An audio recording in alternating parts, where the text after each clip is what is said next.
Bo'g'im ichida bitta suyakni o'zi bas-da. Mana shu tog'aylarda yemirishlar bo'lib, chekkaga tuzlar paydo bo'ldi. Asafitlar. Ichida mana Minsk bor. Buni oziqasiz juda qiynaladi, qurib qoladi. Mana birinchidan oyog'ingizda og'riqning sababi nimalarga bog'liq bo'ladi sening? Birinchi, tak, kim bo'lib ishlaysiz? Hamshira bo'lishadi. Hamshira mana ko'p chop kasal og'irlashib qoldi. O'z holatingizga qaramasdan chopgansiz, yurgansiz. Kechasi bilan oyoqda, kunduzi oyoqda. Tushundingizmi? Bu birinchi. Ikkinchi, ikkala oyoqni bir-biridan farqi mana. Tushundingizmi? Birinchi demak professional holat. Ikkinchi yoshingiz mana 45-50 ga bordi. Necha kirdingiz?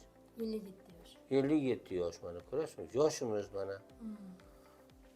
Rol o'ynar ekan bo'g'im kasalliklarda. Uchinchi sizda ayolligingiz. Zuvalangizni pishiqmasligi. Erkaklarda zuvalalar pishiq bo'ladi, ayollarda ikki barobar kam bo'ladi. Tushundingizmi? Alloh qilgan narsa bu. Sizni yumshoq qilib qo'ygan ayolni mana. Jenskiy pol. Demak, mana 3 ta narsa. Endi qarashu sizda ajrani yo'q. Boshqa kasallik bo'lganmi, bo'lmaganmi sizda? Yo'q, bo'lmagan. Mana endi oyoqni orasi bir-biridan ochgan. Chunki yoshligingizda siz raxit kasalligi bo'lib o'tgan. Oyoqda ozgina osmon qiyshiqlik mana. Tushundingizmi? Bu bor. Endi shu narsamiz mana yoshimiz kattargan sari ko'payib ketyapti. Ko'payib ketyapti. Tushundingizmi? Oldin tek chiroyli stroyni yurgansiz, hozir kelibdi, endi sal bunday oyoq ochilyapti. Tushundingizmi? Demak, oldin bir joyga to'g'ri tushgan yuk endi bir tomonga tushyapti xolos, matga. Eko tomonda. Shunda bir tomonda mana shu yerda tuz paydo bo'ldi mana shu yerda. Tog'ay, endi biz o'zbeklarga tuzni tushuntiramiz. Bu egza asafitlar, demak shu yerda o'sgan butoqchalar. Mana. Tushundingizmi? Mana tuz, butoqchalar.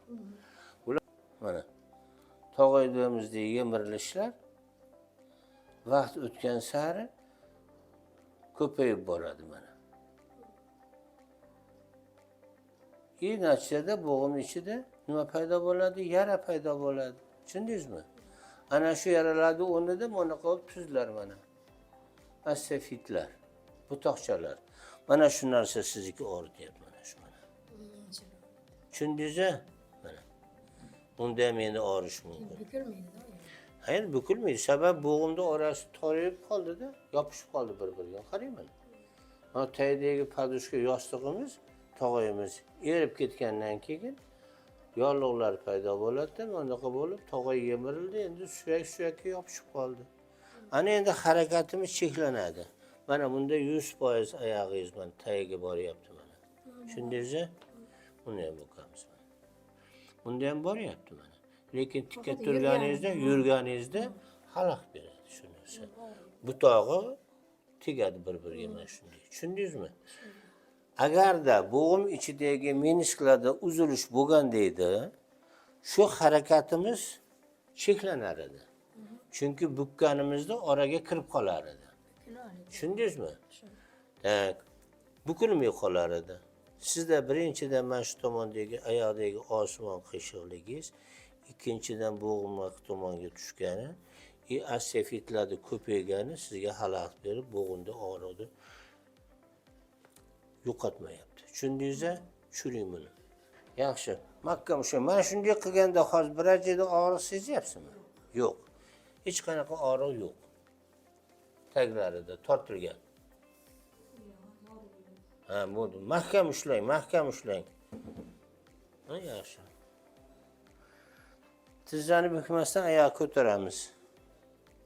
Tushiramiz. Oyoqni ko'taramiz. Nimaga inqillayapsiz? Ha, shu og'riydi. Tizza og'riydi shundayda. Ha, shu tizzani ichida yarasi ko'p. Turing. Ha. Hozir yaxshi. Shuni yaxshi. Shu narsa mana shunday bo'lib ketadi. O'shaning uchun quymishlaringizni tekshirdim. Oyog'ingizni ko'tarib, o'shaning uchun quymishlaringizni tekshirdim. Quymishda birorta holat yo'qmi? Paydo bo'lishi mumkin-da, utinniy paxotka degan narsa bor. Kasal mashina qilib qoladi ana. Tushundingizmi?